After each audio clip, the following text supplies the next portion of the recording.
पूरे भारत की अगर हिंदी माध्यम सबसे अच्छी टीम कोई है तो ये संस्कृति आईएएस की टीम है। जो गाइडेंस अवेलेबल होने लगे वो कारपोरेट रूप ले ली। जी।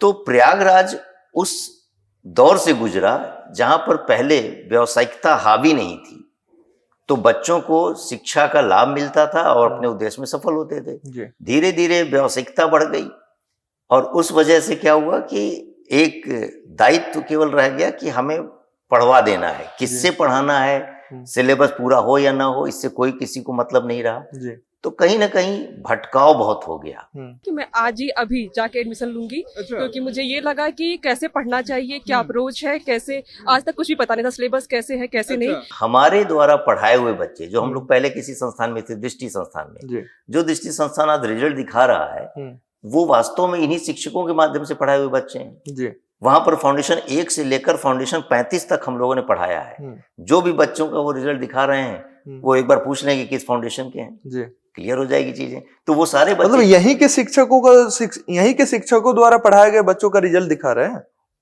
अब बताइए कि जब पढ़ाए यहीं के शिक्षकों ने तो रिजल्ट किसका दिखाएंगे? शुरू से अंत तक उन बच्चों के साथ पाठ्यक्रम के साथ भी रहते हैं और पाठ्यक्रम के बाद भी रहते हैं जब तक कि उसको मसूरी भेज न दें। अच्छा, तो ये कनेक्टिविटी मतलब ये नहीं है कि हो गया तुम्हारा कोर्स खत्म फिर जाओ बाय बाय टाटा, ऐसा नहीं है। एकदम नहीं, क्लास खत्म होता है, रिश्ता नहीं। जी। यहाँ के टीचर ही बेस्ट है हिंदी मीडियम के, इससे अच्छे टीचर है नहीं। सर से पढ़ने के बाद लगा नहीं, टाइम देना है, टीचर अच्छे हो और कैसे पढ़ना है, सिलेबस क्या है, ये सारी चीजों ने बताया। तो लग रहा है हाँ, यहाँ अगर आएंगे संस्कृति आईएएस में कोचिंग अगर एडमिशन लेते हैं तो सिलेक्शन तो पक्का है। अब भटकाव ज्यादा हो गया, तमाम कोचिंग ऑनलाइन ऑफलाइन दुनिया भर की चीजें, यूट्यूब चैनल्स, दुनिया भर के टेलीग्राम चैनल, किसको कोई भी कुछ मिल जा रहा है वो पढ़ ले रहा है, रिवीजन नहीं कर रहा है। जी। तो हमारा जो अभी यूएसपी आपने पूछा वो यही है कि एक तरफ हम पढ़ाएंगे, दूसरी तरफ हम पिछले पढ़ाए हुए विषयों को रिवीजन के अंतर्गत लाकर बच्चे को और बेहतर बनाएंगे। तो जब मुझे पता चला कि यहाँ पे अब संस्कृति आ रही है, दृष्टि की टीम ही जो नई टीम है, वो जो पुरानी टीम वही संस्कृति बन गई है। तो प्रयागराज के साथ एक दुर्घटना ये घटी कि लोगों ने ये जरूर कहा कि हम दिल्ली से आ रहे हैं, दिल्ली से आकर सिखाएंगे, लेकिन वो दिल्ली की कोचिंग का बोर्ड जरूर लगा लेकिन शिक्षक नहीं आए। लेकिन यहाँ पर जब संस्कृति ने ये अपना कम से कम ये कहा जाए कमिटमेंट शो किया कि अगर हम आ रहे हैं तो उसी टीम के साथ आएंगे। संस्कृति आईएएस बाजार के दौर में है जरूर लेकिन बाजारू नहीं है। जी। तो शिक्षा जिसको हम दे रहे हैं और जिसके बदले हम कह रहे हैं कुछ फीस ले रहे हैं, तो हम बच्चे को कम से कम उस पूरी सामग्री को दे सके, ज्ञान दे सके, जानकारी दे सके, ताकि वो अपने स्वप्न को साकार कर सके। बिल्कुल। तो उसके लिए हम अध्ययन तो ही है, अध्ययन के साथ साथ बच्चे को लगातार कनेक्ट रखना। तो इसलिए हम एक प्रोग्राम चलाते हैं कि connect with faculty. Kumar Gaurav sir हैं, रितेश सर हैं, अरुण सर हैं, सीवी श्रीवास्तव सर हैं, राजेश मिश्रा सर हैं। ये सभी किसी न किसी रूप में पहले कहीं और थे और ये सभी शिक्षक जो मैंने कहा दृष्टि आईएएस में पढ़ा रहे थे। अच्छा। के पढ़ाने का जो ढंग है, जो सिनॉप्सिस के थ्रू पढ़ाते हैं कुमार गौरव सर, वो काफी काबिले तारीफ है। उन्हीं की वजह से मैंने 2 बार मेंस लिखा है, इस बार भी लिख रहा हूँ। और प्रयागराज एक समय में आईएएस पीसीएस का गढ़ कहा जाता था, समय के साथ ये अपना छवि धूमिल हो गया, कैसे? देखिए, बातें इसलिए थोड़ी सी लंबी हो जाती हैं इसको समझने और समझाने में कि एक गढ़ था। गढ़ क्यों था? क्योंकि शिक्षक और छात्र के बीच बाजार और व्यावसायिक संबंध नहीं थे। आईएएस पीसीएस की फैक्ट्री कहे जाने वाली संस्कृति आईएएस एक ऐसा संस्थान जो दिल्ली के बाद प्रयागराज में भी अपना नाम लहरा रहा है। संस्कृति आईएएस के जो डायरेक्टर है, संस्थापक है अखिल मूर्ति सर, हमारे साथ बैठे हैं। सर, बहुत स्वागत है आपका। Thank you. कैसे हैं सर आप? बढ़िया, एकदम बढ़िया। सर, संस्कृति आईएएस, हम चाहेंगे कि सबसे पहले नाम के पीछे का कारण बताया जाए। और स्लोगन है टीम वही कोचिंग नहीं, इसके पीछे क्या कारण है सर? कौन सी टीम है जिसकी बात कर रहे हैं आप? ठीक बात है, स्लोगन है तो उसके पीछे कोई तो दर्शन जी बिल्कुल। तो संस्कृति इसलिए क्योंकि एक समूह और शिक्षकों का समूह, श्रेष्ठ शिक्षक मौजूद, जो मानव समाज को बेहतर बनाने का प्रयास कर रही है और विशेष रूप से जो सिविल सेवा की तैयारी कर रहे हैं, इसलिए इसके नाम की सार्थकता है जी।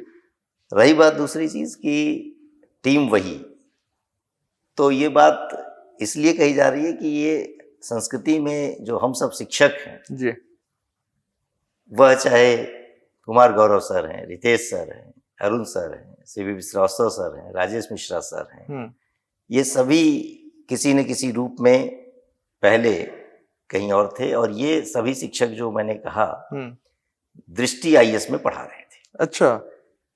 तो एक दशक तक वहां पर हम लोगों ने शिक्षण कार्य किया, लेकिन कुछ ऐसी चीजें नजर आने लगी जहां पर लगा कि यहाँ पर शिक्षा का कार्य पर्याप्त नहीं हो पा रहा है जी।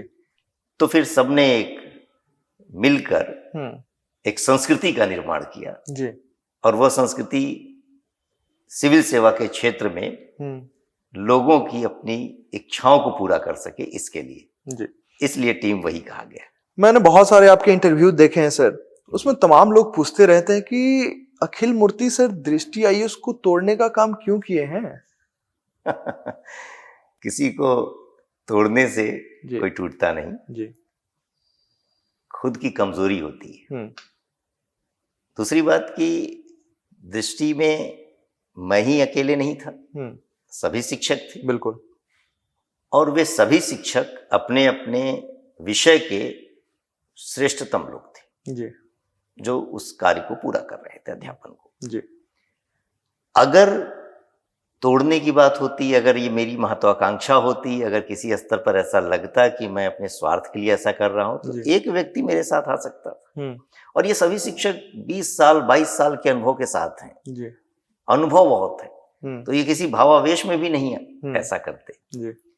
तो अगर कोई मेरी व्यक्तिगत स्तर पर ऐसी महत्वाकांक्षा होती तो उसकी पूर्ति के लिए सब लोग एक साथ इकट्ठा नहीं होते, लेकिन सबकी एक ही इच्छा और आवश्यकता थी, और वह था कि जो हम कार्य कर रहे हैं वो न्यायपूर्ण कर सके। और उनके लिए शायद उनको ये लगा कि अब वहां पर वह स्थान नहीं है, तो हम सब एक साथ जी उस संस्थान को छोड़कर संस्कृति का निर्माण किए। हम लोग प्रयागराज में बैठे हुए हैं। अब प्रयागराज एक समय में आईएएस पीसीएस का गढ़ कहा जाता था, समय के साथ ये अपना छवि धूमिल हो गया, कैसे?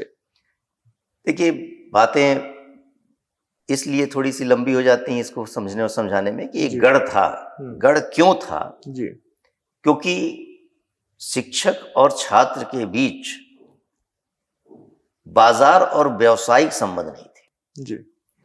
शिक्षक अपने कर्तव्य को पूरा करते थे, दायित्व को पूरा करते थे। जी। छात्र अपने छात्र धर्म को पूरा करता था। जी। तो पठन पाठन का एक माहौल था। सिलेबस क्या है उसको पर डिस्कस करना, उसको कवर कराना, बच्चे को मिलना है तो उसके लिए ये नहीं होता था कि वो टीचर से नहीं मिलेगा, मैनेजमेंट से मिले। आज के समय में जो गाइडेंस अवेलेबल होने लगे वो कारपोरेट रूप ले ली। जी। तो प्रयागराज उस दौर से गुजरा जहां पर पहले व्यावसायिकता हावी नहीं थी, तो बच्चों को शिक्षा का लाभ मिलता था और अपने उद्देश्य में सफल होते थे। धीरे धीरे व्यावसायिकता बढ़ गई और उस वजह से क्या हुआ कि एक दायित्व केवल रह गया कि हमें पढ़वा देना है, किससे पढ़ाना है, सिलेबस पूरा हो या ना हो, इससे कोई किसी को मतलब नहीं रहा। तो कहीं ना कहीं भटकाव बहुत हो गया। और बच्चे को अगर किसी भी फील्ड में अगर हम लर्निंग प्रोसेस ठीक नहीं है, सिखाने वाला अगर ठीक नहीं मिला तो सीखेंगे क्या? बिल्कुल। तो प्रयागराज के साथ एक दुर्घटना ये घटी कि लोगों ने ये जरूर कहा कि हम दिल्ली से आ रहे हैं, दिल्ली से आकर सिखाएंगे, लेकिन वो दिल्ली की कोचिंग का बोर्ड जरूर लगा, लेकिन शिक्षक नहीं आए। जी।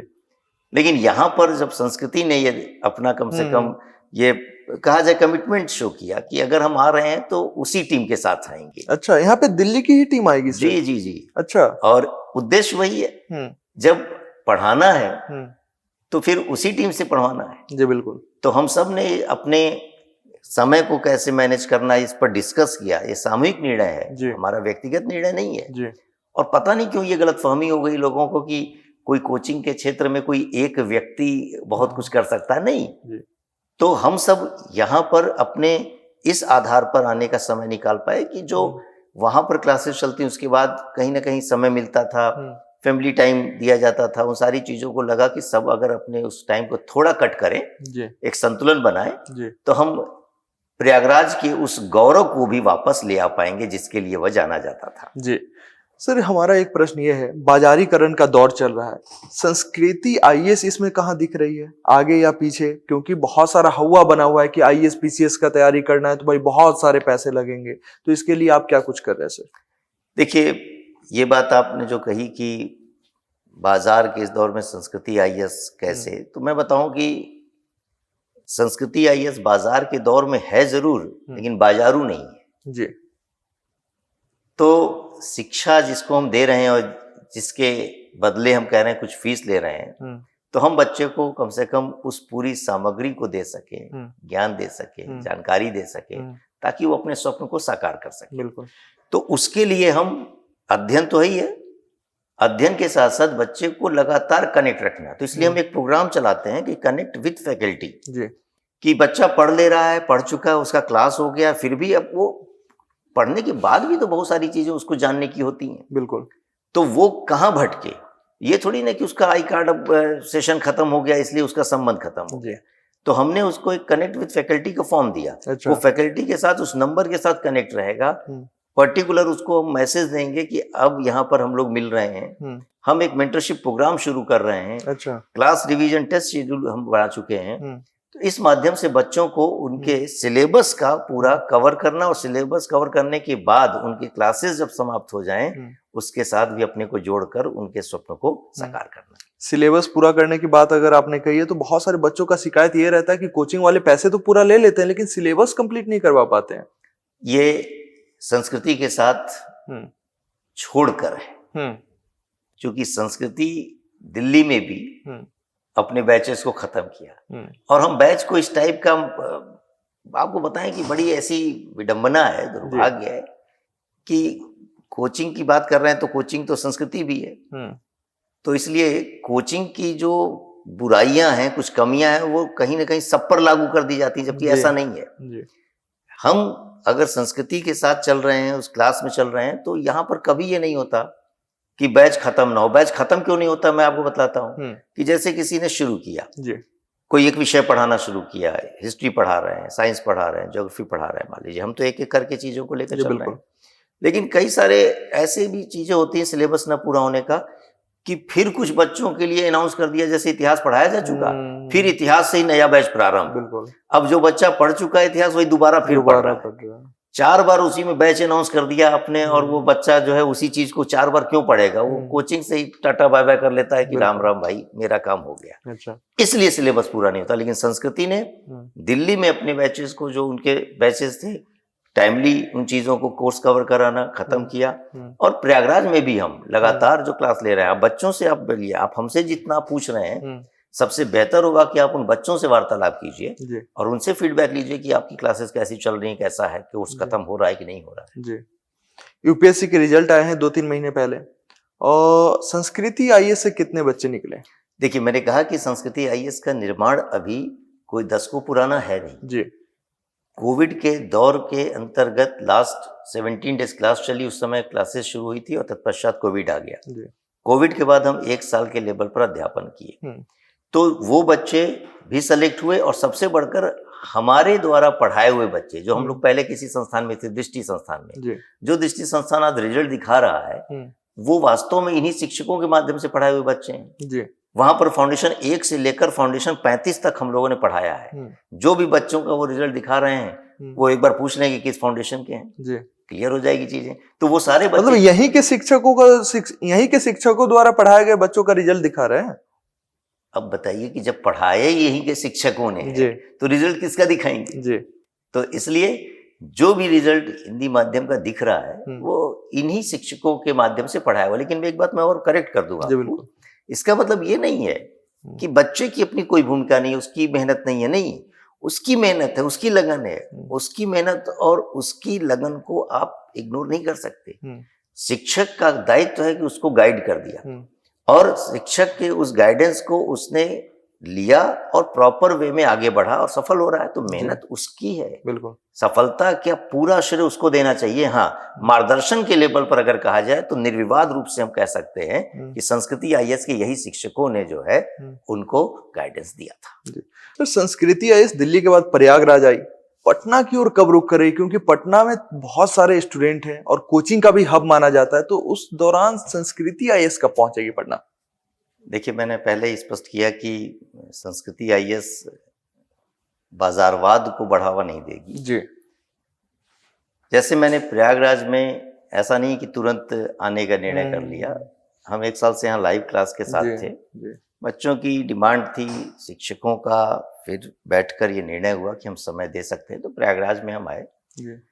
पटना में भी हम जाएंगे, निराश नहीं करेंगे। और पटना में भी बच्चे जो दिल्ली में रहते हैं वो बार बार इस बात को कहते हैं, तो अभी जल्दी ही हम एक सेमिनार वहाँ पर करेंगे और वहाँ पर जरूर एक कुछ अलग मॉडल के साथ भी आएंगे। इन शिक्षकों के साथ तो रहेंगे ही, कुछ अन्य शिक्षकों का भी किसी न किसी रूप में सहयोग लेंगे और बहुत जल्द आपको संस्कृति आईएएस जो है वहां पर नजर आएगा। क्योंकि आप खुद देखते होंगे सर, मुखर्जी नगर में बिहार के बहुत सारे बच्चे वहां पे गए रहते हैं, तैयारी कर रहे होते हैं। तमाम संस्थानों में बिहार के बहुत सारे बच्चे भरे हुए रहते हैं।